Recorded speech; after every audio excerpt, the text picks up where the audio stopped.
Hola, ¿cómo están? Les doy la bienvenida a este video. Mi nombre es Rosario Sacomani, soy docente de la materia Ciencia Política y en esta oportunidad hablamos de democracia y de las particularidades de los desafíos de las democracias modernas.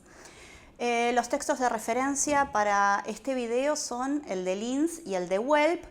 Y estos autores lo que analizan es justamente qué está pasando en la actualidad con las democracias y en qué tenemos que prestar atención para mejorar nuestras democracias actuales. En primer lugar, Linz analiza los desafíos de las democracias actuales y para saber dónde están esos desafíos, tenemos que entender cuáles son las diferentes características que tienen las democracias actuales. Y las podemos analizar desde diferentes aristas, desde diferentes aspectos de las democracias. En primer lugar, en las democracias actuales tenemos crisis de ideologías. Esto significa que a lo largo del siglo XX la consolidación de las democracias se hizo en función de ideologías fuertes, derecha, izquierda, que conceptualizaban o veían de determinada manera el rol del Estado, el rol de las instituciones, el rol de la democracia y más o menos dirigían hacia dónde tenía que ir cada una de las propuestas en este sentido. Pero ya finalizando el siglo XX, con las crisis de representación, empezamos a encontrar que ya las ideologías son un poco más difusas. Ni la derecha ni la izquierda terminan identificando cuáles son precisamente los problemas de la democracia y las soluciones que se plantean tampoco están pensadas en términos de esta dicotomía ideológica, ¿no? Y de todo el amplio. Ya empezamos a pensar en un amplio abanico de posturas políticas para analizar y para dar respuestas a los temas de la democracia. En segundo lugar, tenemos los cambios en los partidos políticos y esto también se relaciona un poco con las crisis de las ideologías. En primer lugar, lo que tenemos que decir es que los partidos políticos son instituciones del sistema político, ¿sí? Y en este sentido son los encargados de representar a la ciudadanía. Son los que a través de su corpus ideológico plantean una visión de cómo son las cosas, de qué es lo que se necesita hacer, de cómo hacerlas y desde ese lugar representan los intereses de la sociedad. Pero estos cambios de los partidos políticos que se relaciona con la crisis de las ideologías, tiene que ver que anteriormente, durante el siglo XX, los partidos políticos se consolidaron como partidos de masas, fuertemente ideológicos, donde la gente se reconocía directamente como perteneciente a una doctrina política e iba en ese lugar. En Argentina tenemos el claro ejemplo del peronismo y del radicalismo. Pensemos, a mitad del siglo XX, una persona o era fuertemente peronista o era fuertemente radical. Sin embargo, con el correr del tiempo y ya acercándonos a fines del siglo XX, la forma de representación de los partidos políticos va cambiando, abonada un poco por esta crisis de las ideologías. La gente ya no se reconoce como fuertemente partidario de un espectro o del otro y los partidos políticos se van amoldando también a este tipo de representación. Entonces ya no son partidos fuertemente ideológicos, son más difusos para tratar de responder y de representar a la mayor cantidad de gente posible. Otra de las cuestiones, la tercera que menciona Linz sobre los desafíos de las democracias actuales, es que la democracia es un gobierno pro tempore. Esto significa que los gobiernos democráticos tienen un principio y tienen un fin porque son elegidos por la ciudadanía. Entonces, esta cuestión de la necesidad de elecciones abiertas, la necesidad de elecciones periódicas, de que cada uno de los mandatos tenga un principio, tenga un fin, tenga reglas de procedimiento, hace que al interior de cada democracia tengamos que analizar cuál es la mejor forma o cuál es el tiempo óptimo que deben tener cada uno de nuestros gobiernos. En Argentina teníamos presidencias de 6 años hasta la reforma de la Constitución del 94 y hoy las presidencias son de 4 años. Hay otros países donde las presidencias son de 6 años, 4 años, muchos más años, menos. Eso tiene que ver con cómo cada una de las democracias discute a su interior cuál es el tiempo óptimo que considera que tiene que estar un gobierno en el poder. Justamente para evitar que autócratas, individuos o grupos coopten ese gobierno y sea difícil desplazarlos. Por eso son gobiernos pro tempore con tiempos limitados. En cuarto lugar tenemos las democratizaciones de instituciones no estatales. Y esto es un desafío porque si bien es necesario que las instituciones estatales sean democráticas, también cuando se plantea la democratización de instituciones que no son del Estado, estamos entrando en un terreno un poco complicado y el planteo y el desafío para la democracia en este momento, en esta situación, en esta discusión ¿es conveniente que las instituciones no estatales se democraticen? Una de las bases de la democracia es la pluralidad.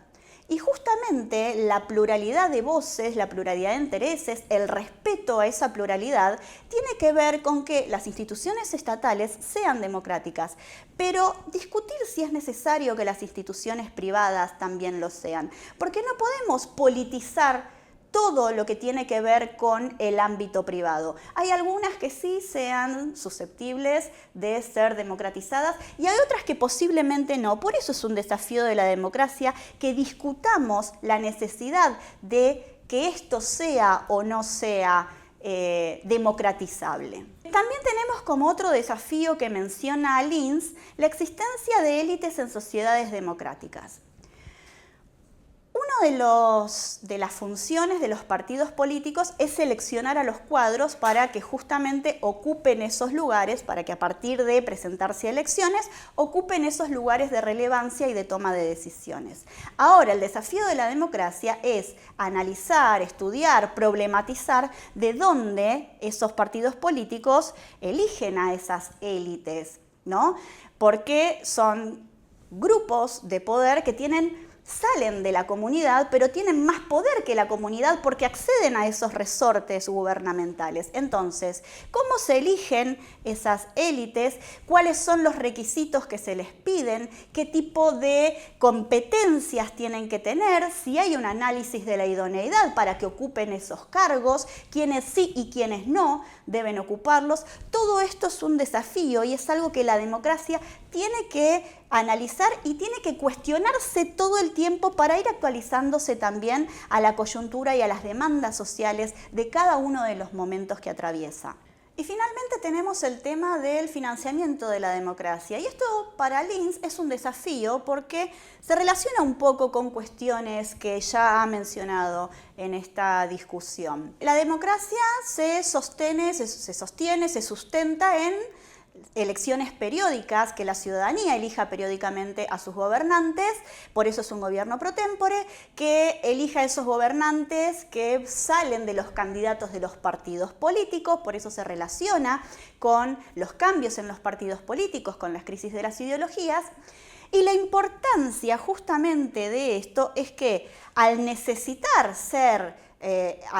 haber elecciones periódicas a lo largo del tiempo, esos partidos políticos necesitan realizar campañas y esas campañas tienen que ser financiadas. Entonces, acá el desafío es de dónde sale ese dinero para realizar las campañas políticas que los partidos políticos necesitan hacer para competir en igualdad de condiciones entre todos, desde los que tienen mayor cantidad de votos hasta los que tienen menor cantidad de votos. Porque en una sociedad democrática todos deben competir de la misma manera. Entonces acá tenemos la discusión y el desafío de entender, ¿esta financiación debe ser pública? ¿Debe ser una financiación pública-privada?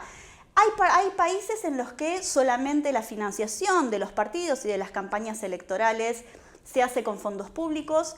Hay otros países donde los partidos reciben fondos públicos y fondos de entidades privadas que tienen que obviamente dar cuenta del dinero que recibieron. Y en Argentina, por ejemplo, es importante también seguir discutiendo el financiamiento de los partidos políticos porque no olvidemos que son instituciones que están recogidas en la Constitución Nacional. La Constitución Nacional los avala, entonces, como forman parte de nuestro sistema democrático, es necesario que tengan financiamiento para poder seguir existiendo y funcionando. Y tenemos también el texto de Welp para analizar, y lo interesante de este texto es que ella se propone mirar o analizar las democracias actuales, pero mirando también a la ciudadanía, no solamente a la institucionalidad. Ella pone el foco en la incidencia de la ciudadanía en las democracias y la incidencia de la democracia en las ciudadanías. Por eso plantea el debate de las democracias del siglo XXI y se hace una serie de preguntas que va respondiendo y va planteando puntas por donde podemos empezar a responderlas. En primer lugar, ella se plantea si ¿pueden los ciudadanos tomar decisiones complejas?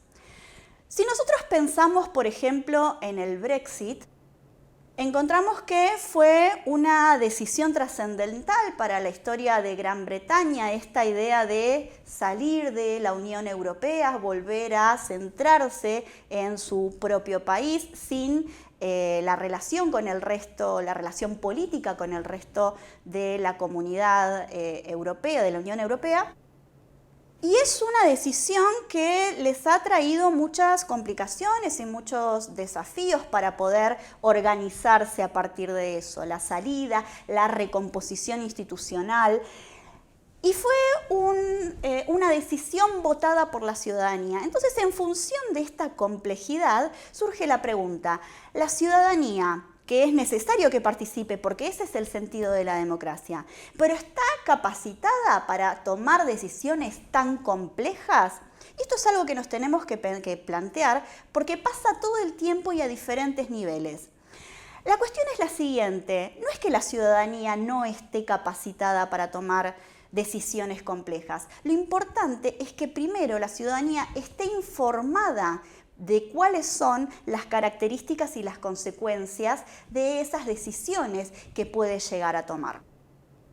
En segundo lugar, ella se pregunta si puede haber una democracia sin partidos. Hace tiempo que están empezando a surgir con esta masificación de la Internet, de las nuevas tecnologías, estos tiempos disruptivos en tecnologías digitales, están empezando a surgir partidos políticos muy diferentes de los tradicionales, que son partidos mucho más ligados a las tecnologías, partidos generados a través de las redes tecnológicas. Y se empieza a plantear si con la difusión de las redes sociales, con la gente comunicándose a través de estas redes, creando este tipo de comunidades, ¿siguen siendo necesarios los partidos políticos tradicionales? Y acá lo que dice Welp es, bueno, es necesario, es importante este avance tecnológico, esta creación de redes sociales, pero no podemos dejar de lado los partidos tradicionales porque tienen la experiencia de este conocimiento de la institucionalidad de cada país, la experiencia de aunar las voluntades de la sociedad para poder representarlas institucionalmente. Y eso es algo que no tenemos que dejar de lado. El rol de los partidos políticos sigue siendo muy importante en nuestras democracias del siglo XXI. La tercera pregunta que se hace es ¿qué mecanismos de innovación democrática se pueden introducir? Y esto se relaciona también con las modificaciones tecnológicas que venimos viviendo a lo largo de todo el siglo XXI y que cada vez son más rápidas, son más dinámicas. Entonces las democracias se enfrentan a estos desafíos de justamente tratar de entender estas innovaciones, entender cuáles son los problemas que plantean y poder darles una respuesta, pero sin dejarlas de lado, porque la tecnología es buena y es necesaria, solamente que hay que saber encauzarla y hay que saber también elaborar esas reglas de juego para que la democracia también se exprese y se practique dentro de este nuevo contexto tecnológico. Y finalmente, la pregunta que se hace ella es, ¿va a sobrevivir la democracia? Bueno, es una pregunta abierta. Ella lo que dice es que Las democracias también, con este avance tecnológico, estamos encontrando desinformación, estamos encontrando la creación de noticias falsas, estamos encontrando también discursos en las redes sociales de odio que generan desigualdad. Pero justamente la respuesta a esto es más democracia, es mejorar nuestras instituciones democráticas para darle una respuesta a esto, ir saneándolo desde la misma democracia, aprendiendo a utilizar esas herramientas tecnológicas para poder crear una democracia donde justamente se respete la pluralidad y los derechos de todas las personas que vivimos en esta sociedad. Hasta acá el video de hoy, espero que les haya sido de utilidad y nos vemos.